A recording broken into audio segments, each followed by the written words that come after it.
You have a saying about T-Rex. Can you explain, what that means and where it came from? So T-Rex is basically a nickname. My mom probably started calling me that almost 10 years ago. When I get tired, when I'm walking, my arms kind of come up like this. It's a common CP thing, and it does kind of look like a T-Rex. But you wouldn't mess with the T-Rex. I mean, they're ferocious and, and they'll just eat you.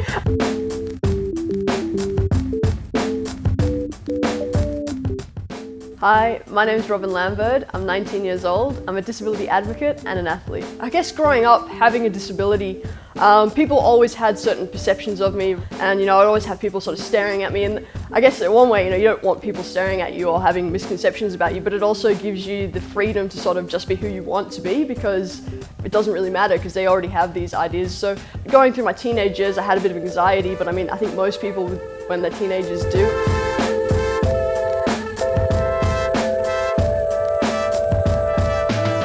Young people and teenagers, we spend a lot of time trying to figure out our place in the world and who we are, and sometimes we get so wrapped up in that we don't actually even enjoy that process. And I think that's an awesome time to try new things and to experiment and to see what really makes you happy. And I know it's easy said, like we're all worried about people judging us, but at the end of the day, you'll find your group of people and you'll connect with them, and that'll make you really happy. It's cliche, but when I found the online disability community, and when I found the friends that I have now, yeah, it was awesome.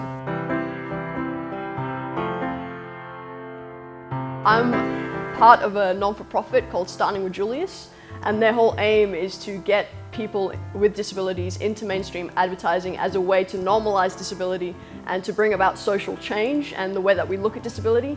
So through them, that's how I got the Target gig. Modeling for Target was an awesome experience, but what meant the most to me was the reactions afterwards. Having parents say, oh, my kid was so excited to see someone in a catalogue that was in a wheelchair, or that had a disability, because it never normally gets seen. We're seeing a movement now where Target and Kmart and these different brands are really jumping on board and expanding what it means to be diverse, which is awesome. Hi, howdy, hi. I think my style's pretty eclectic. It's definitely not linear. Some days, I'm super monochrome and androgynous, and then other days I'm like this, super colorful and really bright. I think growing up as a kid, my parents always sort of encouraged me to explore my personal style through dressing up. This is me on the regular, so you know. This is me on the regular, so you know.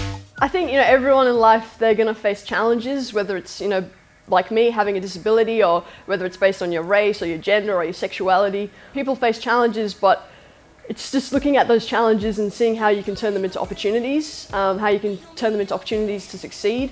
And I think that's really what I found myself. Like when I started looking at my disability and saying, okay, how can I capitalize on this? How can I get people to be interested in this and share my story and connect with other people? That's when, there weren't really challenges anymore. You're not going to get anywhere feeling sorry for yourself. It's about educating people and just trying to look at the positive.